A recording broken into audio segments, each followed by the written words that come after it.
उनके भक्त को कहा कि सुन मथुरा, किसी को बताना मत। मेरे मन में रात एक सपना उठा कि सुंदर बहुमूल्य सिल्क के कपड़े पहने हुए, गद्दा तकिया लगा के बैठा हूं और हुक्का गुड़गुड़ा रहा हूं। और हुक्का गुड़गुड़ाते मैंने देखा कि मेरे हाथ पे जो अंगूठी सोने की बड़ी शानदार है, उसमें हीरा जड़ा है। अब तुझे इंतजाम करना पड़ेगा, क्योंकि जरूर ये सपना उठा तो जरूर ये वासना मेरे भीतर होगी। इसको पूरा करना पड़ेगा, नहीं तो ये वासना मुझे भटकाएगी। अगली जिंदगी में आना पड़ेगा, हुक्का गुड़गुड़ाना पड़ेगा। तो तू इंतजाम कर दे, किसी को बताना मत, लोग तो समझेंगे नहीं।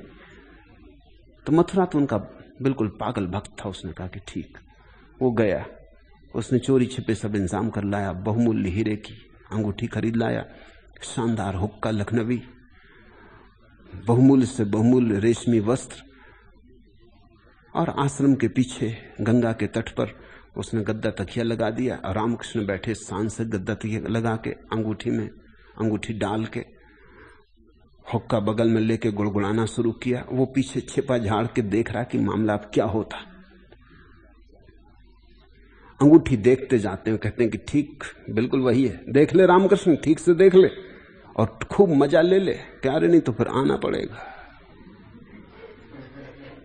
कपड़ा भी छू के देखते हैं कि ठीक बड़ा गुदगुदा है। कहते हैं रामकृष्ण ठीक से देख ले, नहीं तो फिर इसी कपड़े के पीछे आना पड़ेगा, बोग ले।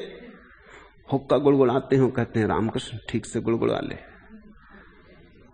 बस एक 2-3-4 मिनट ये चला, 5 मिनट चला होगा। फिर खिलखिला के खड़े हो गए, अंगूठी गंगा में फेंक दी, हुक्का तोड़ के उस पर थूका और उसके ऊपर कूदे और कपड़े फाड़ के। तो मथुरा घबराया कि अब ये क्या पागल हो रहे हैं। एक तो पहले ही ये पागलपन था, ये हुक्का गुड़गुड़ाना, किसी को पता चल जाए तो कोई माने भी ना। अगर मैं हुक्का बुलबुलाऊं तो लोग मान भी लें कि चलो गुड़गुड़ा रहे होंगे, इनका कुछ भरोसा नहीं। लेकिन रामकृष्ण हुक्का गुड़गुड़ाएं, मथुरा भी किसी को कहेगा तो कोई मानने वाला नहीं है। और अब ये क्या हो रहा है। और उन्होंने गद्दे तकिए भी उठा के गंगा में फेंक दिए, नंग धड़ंग हो गए, सब कपड़े फाड़ डाले और मथुरा को बुलाया कि खत्म, अब आगे आने की कोई जरूरत न रही, देख लिया, कुछ सार नहीं। रामकृष्ण का कहना यह था कि जो भी भाव उठे उसे पूरा कर ही लेना। रामकृष्ण भगोड़ापन नहीं सिखाते थे, विराग उनकी शिक्षा न थी। वो कहते थे राग में हो तो राग को ठीक से भोग लो, लेकिन जानते रहना राग से कभी कोई तृप्त नहीं हुआ।